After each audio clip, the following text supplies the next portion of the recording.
अस्सलाम वालेकुम। कैसे हैं आप साहब? उम्मीद है आप सब खैरियत से होंगे।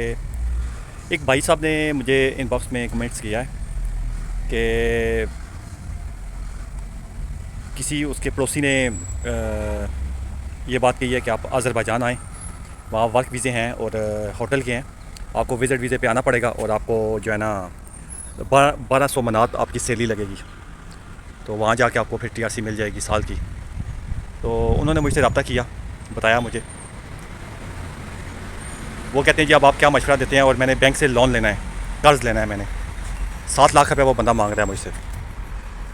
तो मैंने उसे ये बात बताई है। मैंने कहा यार पहली बात तो ये है कि यहाँ जो आप सैलरी बता रहे हैं, अगर आपके पास कोई टेक्निकल है फील्ड, फिर तो चलो बात समझ में आती है, ठीक है। तो अगर वो आपको उसी फील्ड में वर्क वीज़ा देता है तो, अदरवाइज़ यहाँ जो है ना ऐसा कोई सीन नहीं है, ठीक है। क्योंकि इनकी एवरेज सैलरी जो है ना यहाँ $300 है, ठीक है। मैक्सिमम भी पाकिस्तानी तकरीबन 80,000 के बनती है, इतनी बन जाती है 80,000 तकरीबन। तो वो आपको 1200 मनात 2 लाख रुपये कहाँ से देंगे वो आपको सैलरी? तो इन चीज़ों से एहतियात करें। वो आप मुझे कह रहे हैं जी मैंने बैंक से लोन लेना है 7 लाख रुपया, तो मेरे पास इतने नहीं है पैसे, हम अफोर्ड नहीं कर सकते। तो मुझसे वो मशवरा मांग रहा था, तो मैंने खैर उसे मना किया है कि इस तरह के काम ना करो। एक तो बैंक से लोन लेके आ रहे हो यहाँ, आगे अगर आपके साथ फ्रॉड हो गया, इतनी सैलरी ना लगी आपकी, तो क्या करेंगे आप लोग? आप कुछ भी नहीं कर सकते आप। और वो जो जिन्होंने कर्ज़ा दिया होगा आपको, जो बैंक में हैं, वो आपके घर पहुँच जाएंगे फिर, ठीक है। तो बैंक तो वैसे लोन देता भी नहीं है, उसमें गारंटर होते हैं, ठीक है। गारंटर आपके होंगे, फिर पहले वो उन्हें पकड़ेंगे, फिर आपके घर भी जाएंगे, तो फिर काफ़ी ज़्यादा प्रॉब्लम बनेगी आपके लिए। ऐसी चीज़ों से बचें और इन लोगों के ख़ास तौर पे इन लोगों से दूर रहें जो आपको ये वाले रास्ते दिखाते हैं और बाद में फिर वो ख़ुद या तो गायब हो जाते हैं या फिर जो है ना आपके लिए प्रॉब्लम खड़ी कर देते हैं मज़ीद।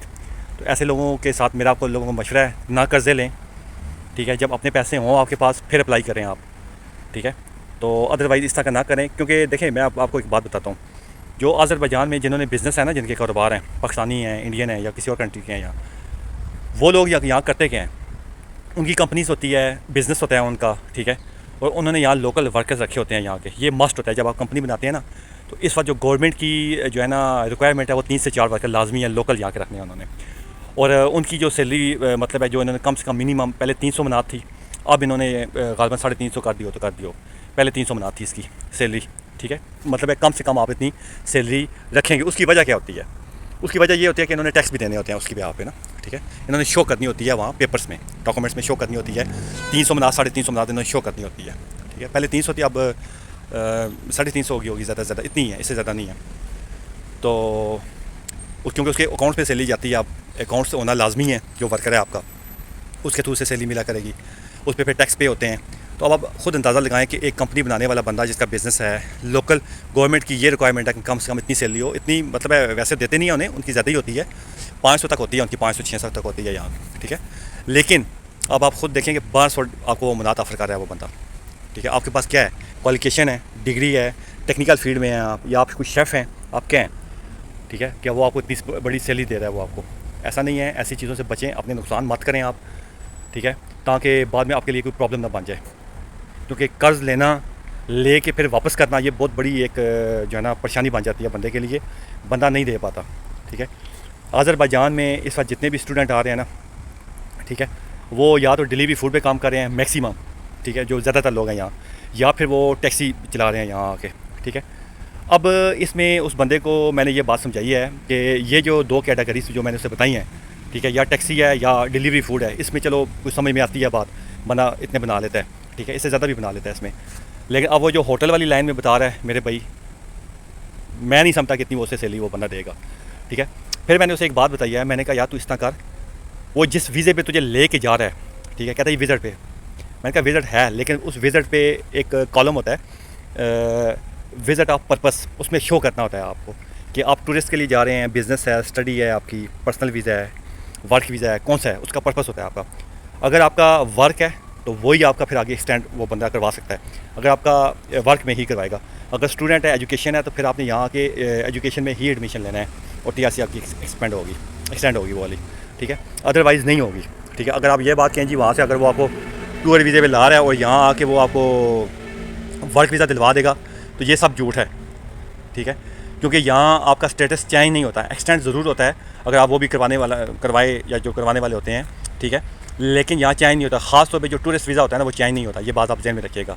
टूरिस्ट वीज़ा जो होता है वो उसका स्टेटस चेंज नहीं होता, वो वर्क वीज़े में, एजुकेशन में या पर्सनल में वो कन्वर्ट नहीं होता जो टूरिस्ट वीज़ा होता है, ठीक है। इस बात का ख़ास तौर पे ध्यान रखें जो भी अज़रबैजान में आ रहे हैं, जो भी जेंट्स के थ्रू अप्लाई करते हैं या कोई उन्हें इस बात की ऑफ़र करता है, तो ये चीज़ें आप लाजमी नोट किया करें कि वो जो आपको वीज़ा दे रहा है उस पर स्टेटस क्या है आपका, वहीं से आपको चेक हो जाएगा ये वाली चीज़। इसके बाद मैं आपको एक और बात बताऊँ। एक भाई साहब हैं, यहाँ वो आए हैं पाकिस्तान से, और यहाँ आके वो मुझे अब बता रहे हैं जी उनका जो है ना 8 से 10 लाख रुपया उनका नुकसान हो गया है। नुकसान हुआ कैसे है? नुकसान हुआ इस तरह जी कि पाकिस्तान से उसे बंदे ने कहा है, लाहौर का लड़का, उसे कहा जी बंदे ने, मुझे वो एम्बेसी में खैर मिला था पाकिस्तान में। उस वक्त मुझे उसने जब वो सारी बात बताई थी तो मैंने उससे कहा था, मैंने कहा ये फ्रॉड है। कहता नहीं जी मेरा ये पड़ोसी है, ठीक है फयाज़ भाई, हमारा घर आना जाना है, कोई टेंशन नहीं है इस बात। मैंने कहा ठीक है। अब ज़्यादा मैं उसे क्या बताऊँ। जब वो यहाँ आया, मुझे यहाँ भी मिला है आके, तो यहाँ के मिला है जिस वक्त वो कर रहा था यहाँ पेपर मैरिज, ठीक है, उसकी वो शादी करवा रहा था यहाँ जी, इसकी मैं शादी करवाऊँगा। अच्छे भले पैसे, उनसे 8 से 10 लाख कोई छोटी रकम नहीं होती, ठीक है। ले लिया उसने, 1 माह 2 माह उसने वैसे ही गुजारे, ठीक है। उसे किसी घर में रखा, टाल मटोल करता रहा, ठीक है। वीज़ा उनका था विज़िट, स्टिकर वीज़ा लगा हुआ था उनका उस पर, ठीक है।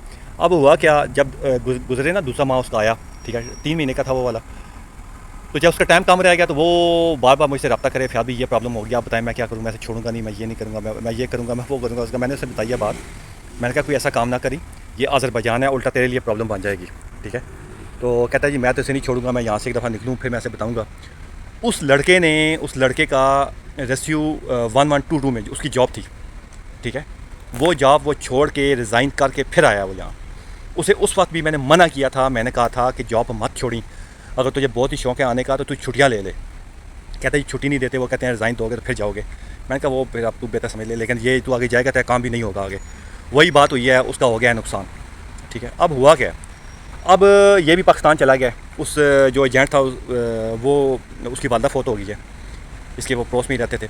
अब कहता है जी इसकी वालदा फ़ौत हुई है तो फयाज़ भी मैं तो फ़िलहाल चुप, मैं लेकिन से बताऊँगा, मैं ये करूँगा, मैं वो। मैंने कहा यार जो भी है लड़ना झगड़ना नहीं है, लड़ने झगड़ने से पैसे नहीं मिलते, कोई मिलजुल के आपस में जो करना है कर लो। इंसान पैसा देने से पहले सोचता है कि मैं जो स्टेप उठा रहा हूँ मैं वो क्या उठा रहा हूँ स्टेप, आया कि बाद में मुझे कोई नुकसान तो नहीं होगा। अब वो जो उसे नुकसान हुआ है अब वो कौन भरेगा, कौन पूरा करेगा, कोई भी नहीं करेगा भाई। इसलिए जो ख़ास तौर पे बाइक के लिए अप्लाई करते हैं ना, मेरा आप लोगों को बेसिकली इतना डीपली ये वीडियोस बताना मकसद ही यही होता है कि वो जो पैसा होता है ना आपका, जब तक आपके हाथ में है ना तब तक वो आपका है। जब आपके हाथ से निकल के दूसरे हाथ में चला जाता है ना तो वो फिर पैसा आपका नहीं रहता, ठीक है। ये बात ख़ास तौर पे ध्यान रखें जो मैं बात आपको कह रहा हूँ, ठीक है। मेरी इस वीडियोस को शेयर करें, आपको बहुत सारा नॉलेज मिलेगा इन चीज़ों से। अदरवाइज़ कोई ऐसा स्टेप ना उठाएं जिस वजह से आपको नुकसान हो जाए। मेरी हमेशा कोशिश होती है कि मैं आप लोगों को वो बात बताऊँ, वो चीज़ें बताऊँ जिसमें आपको फ़ायदा है। मुझसे बहुत सारे लोग ये चीज़ें पूछ रहे हैं मुझसे कि यहाँ वर्क वीज़ा है, हम अगर विज़िट पे आएँ तो यहाँ हमें जॉब मिल जाएगी। देखिए मैंने आपको वीडियो में ये बात लाजमी तकरीबन बताता हूँ कि भाई यहाँ जो है ना आप आके यहाँ काम अलाउ नहीं है विज़िट वीज़े पे, यहाँ क्या कहीं भी अलाउ नहीं है। कितने लोग मुझे कहते हैं जी हम विज़िट वीज़े पे आएँ तो हमें यहाँ जॉब मिल जाएगी, तो मेरे भाई यहाँ जॉब विज़िट वीज़े पे नहीं है। वैसे ही आपको इनलीगल है, विज़िट पे आएंगे फिर इनलीगल, फिर आपने कल पकड़े जाना है, फिर आप यहाँ से डिपोर्ट हो जाएंगे, फिर आपके लिए मज़ीद प्रॉब्लम्स बनेगी। तो इस तरह के काम मत करें आप, ठीक है। और ख़ास तौर पे एक और चीज़ मैं बताऊँ कि कुछ भाई मुझे कमेंट्स कर रहे हैं, ठीक है, कि विज़िट वीज़े के हवाले से वो मुझसे पूछ रहे विज़िट वीज़ा हम अगर यहाँ से यूरोप निकलते हैं या हम किसी और कंट्री में जाते हैं तो यहाँ से वीज़ा लग जाता है या नहीं लगता स्टडी वीज़े पे। इस बात का मैं आपको बताऊं कि स्टडी वीज़े पे जब आप यहाँ आते हैं ना, देखें आपका यहाँ स्टेटस 2 तरह के होते हैं आपके, ठीक है। अब जब एक होता है आपका पाकिस्तान का स्टेटस, ठीक है, पाकिस्तानी पासपोर्ट होता है आपका। जब आप यहाँ आ जाते हैं ना तो आपको यहाँ की TRC मिल जाती है ना। TRC का मतलब होता है टेम्परेरी रेजिडेंस कार्ड, आपको मिल जाता है यहाँ का। ये आपका दूसरा स्टेटस होता है, ठीक है। पहला स्टेटस हो गया आपका पाकिस्तान का, दूसरा स्टेटस हो गया आपका अज़रबैजान का, ठीक है। जब आप यहाँ आ जाते हैं ना तो आप यहाँ आके आप आगे किसी भी कंट्री का विज़िट कर सकते हैं आप, ठीक है। उनकी रिक्वायरमेंट देखें क्या क्या है, आप यहाँ से जा सकते हैं, कोई ऐसा मसला नहीं है। इस पर क्या प्रॉब्लम है। जब मैं ख़ुद यहाँ आया था, मेरे पास बिज़नेस था, उसके बाद मैंने कुछ ऐसे मतलब मैं पाकिस्तान चला गया था बिज़नेस छोड़ के, मैं ख़त्म वाइंड अप करके यहाँ से। फिर जब मैं वापस आया तो मैंने भी स्टडी वीज़ा लिया है लैंग्वेज कोर्स में, ठीक है, इसमें कोई मसला नहीं है। अब मैंने जब लैंग्वेज कोर्स में मैंने भी लिया था उसी दौरान यहाँ जापान के वीज़े आए थे, मैंने अप्लाई किया, मेरा भी जापान का वीज़ा लगा है और स्टूडेंट वीज़े पे ही लगा है, ठीक है, कोई बिज़नेस वीज़े पे नहीं लगा, स्टूडेंट वीज़े पे लगा है मेरा भी जापान का वीज़ा, ठीक है। तो ऐसा नहीं होता, जिन चीज़ों का नॉलेज नहीं होता बंदे को, अब आप यहाँ अज़रबैजान में आए, असल में मसला सबसे बड़ा ये होता है यहाँ कि यहाँ हम आते हैं ना, तो आगे पीछे से इन्फॉर्मेशन इकट्ठी करके ना सारी, तो हम समझते हैं यार कि हम यहाँ के पता नहीं फ़िलासफ़र बन गए हैं या क्या बन गए हैं, हमारे पास बड़ा नॉलेज आ गया है। तो भाई नॉलेज जो है ना आगे पीछे पूछने से नहीं आता, ठीक है, टाइम एक्सपेंड करने से आता है। जिन्हें यहाँ टाइम जिन्होंने गुजारा होता है ना, ठीक है, उन्हें पता होता है, जिन्होंने हर चीज़ यहाँ फेस की होती है, ठीक है, वो एक्सपीरियंस होता है। ये एक्सपीरियंस नहीं होता कि आके एक से सुनी, दूसरे सुनी, तीसरे सुनी, तीसरे जान के साथ, चौथे जान के साथ बैठे आप बातचीत की और उसके बाद आप बताएं कि हमारे पास इतना नॉलेज आ गया। ऐसा नहीं होता मेरे भाई। ऐसे कमेंट्स मुझे ना करें जिनका आपको खुद ही अंदाज़ा नहीं है कि आप मुझे क्या कह रहे हैं आप आगे से, ठीक है। आपके कमेंट से मुझे फ़र्क नहीं पड़ता, लेकिन वैसे मैं एक बात आपको कह रहा हूँ कि इस तरह की हरकतें ना किया करें, ठीक है।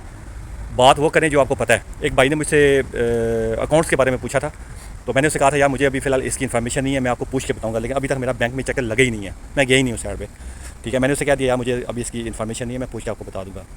जो मुझे नहीं पता वो मैं आपको बताऊंगा, मुझे नहीं पता इस बात का। अब वैसे ही मैं आपको खामखा बताता रहूँ, ठीक है। नहीं ये काम ऐसे नहीं है, ऐसे ये बात गलत है। तो इसलिए आप भी मुझे इस तरह के कमेंट्स ना किया करें। अगर कोई मुझसे पूछ रहा होता है इनबॉक्स में, अगर आप किसी का मैसेज देख भी लेते हैं, तो इस तरह के कमेंट्स पास आउट ना किया करें जिनका आपको खुद ही अंदाज़ा नहीं है कि आप मुझे क्या कह रहे हैं आप, ठीक है। दुआ में याद रखिएगा। अल्लाह हाफ़िज़।